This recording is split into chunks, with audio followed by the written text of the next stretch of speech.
But we're a little disorganized sometimes, you know.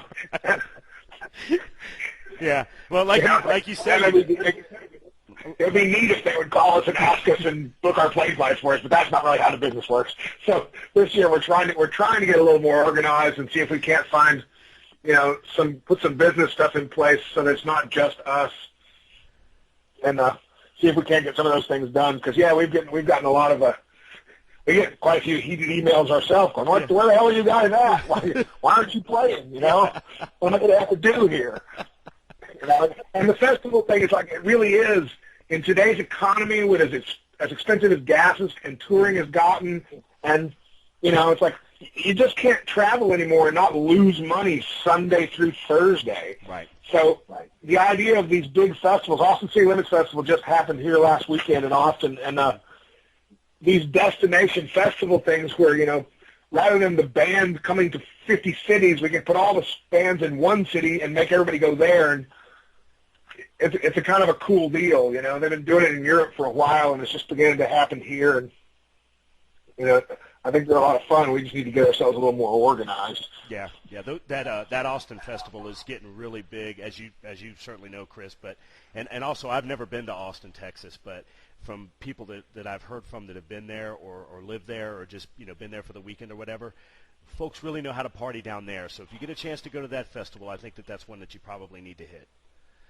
Yeah, Austin, you know, I mean, we got them coming and going here. It's like in late September, early October, the Austin City Limits Music Festival, and then at the end of March, we've got South by Southwest, where you've got 1,400 bands playing over a 4-day stretch at, you know, 200 clubs. And, yeah, you know, this really, honestly, you know, the only difference in South by Southwest and a regular week in Austin is that there's a lot of people from out of town, because, you know, most of the time there's probably 200 bands playing every night in Austin somewhere. Right. It's an unbelievable amount of live music here. Yeah.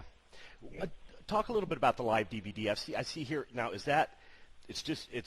And another thing about this stuff in our bands too, and, you know, the way it's coming back, folks out there listening, you know, you can go somewhere and buy stuff for $60, $70. I think that a lot of bands put together these packages, but, you know, Junkyard has got their stuff. The song that we were, or the CD that we were talking about, that's got 14 songs that were the songs that Chris alluded to that got them signed to Geffen. And also there's a DVD. It's $15 a piece, man. I mean, you're not out to, you know, to bankrupt anybody, especially in this day and age, you know, where it's so tough. I work for a living, man. I know how hard it is. You know? It's like, right. That's you know, that was one of the things that kind of set Junkyard apart from a lot of bands back then. You know, it's like the first thing that happened when we got signed to Geffen is we went in and made friends with the secretaries and the guys in the mailroom. You know, right. We're blue collar guys. We're working guys. You know, like, we didn't have quite as much of the rock star attitude as a lot of the bands. You know, and not good or bad. That's just how we were. You know, and still, you know, it's like we try and, you know, I remember coming up with the money to go out and see a band. I know what that, you know, what kind of a bite that takes. If somebody's going to come see us, they're going to get their money's worth. Right. You know, we're trying to keep things at a reasonable price. Nobody's getting rich on this. We're just trying to make enough to keep doing it. Yeah, sure. And the DVD was recorded in Austin, right?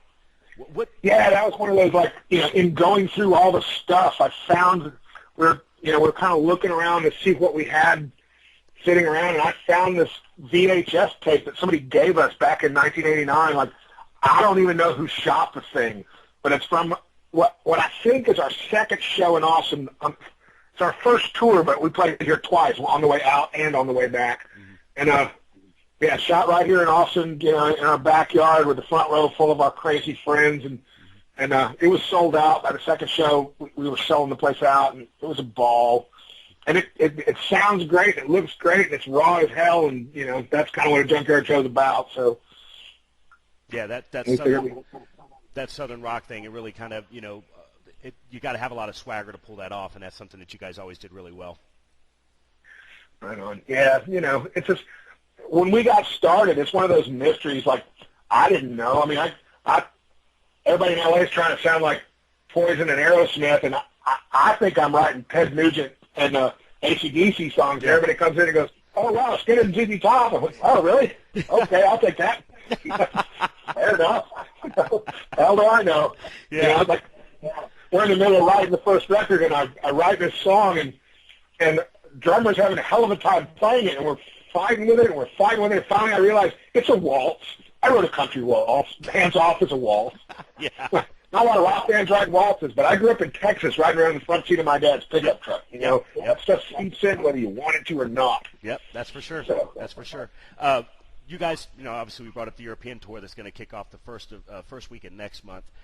Chris, you guys are going to obviously be spending a lot of time over there together. I know you said the other guys are on the West Coast, and of course you're in Texas, but is there going to be new material that's going to come out of that? You guys being together, is it going to be some writing being done, or are you just going to play it by ear? Is something planned or not planned? We're feeling it out. You know, that's one of the beauties of technology now is that, you know, Tim Moser, our guitar player, he's got a little studio at his house. He writes music for a living for TV shows and stuff like that. And you know, I've got a little studio at my house, and you know, with the internet, we can send stuff back and forth to each other. And like, really, what it comes down to is if we can find somebody who's interested in helping us make a new record, I've got material. Right.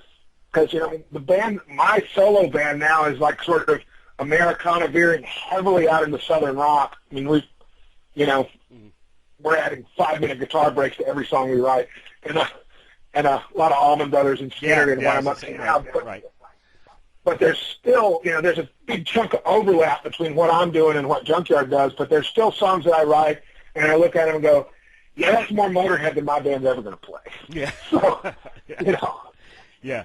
I just, you know, traded some of the Motorhead for Steve Earle, which is fine with me. But, you know, there's still plenty of material. It's just the question of whether or not we can find somebody to help us finance it and get it out there. So. Right. That's the thing that, that's just so much harder than it used to be. And that's, you know, in talking to the other people, the other folks that I've talked to, the other people I've interviewed, Chris, it's something that's just a common thread through all of it, you know, but it's coming back, you know, you can kind of feel it. So, you know, you never know. You just gotta wait. I sure hope. You know, it's like one of the accidental side effects. You know, I think rock and roll goes through these cycles where it's like some crazy person will invent a new way of banging on the guitar, and it'll be very exciting and weird and almost completely unsellable. And then over 2 or 3 successive generations, it gets refined and turned into something cool. Right. You know what I mean? That's what happened in the 70s, and by the late 70s, it had been completely overrun by pussies. You know, and all this lame Journey, REO Speedwagon, awful, and punk rock had to come along and kick it in the butt. But by the mid '80s, punk rock, alternative music had been overrun by college students, and it was lame again. And we desperately needed a Guns N' Roses and a Poison to put some swagger back into things. But by 1989, by '93, it had been overrun by guys with big hair and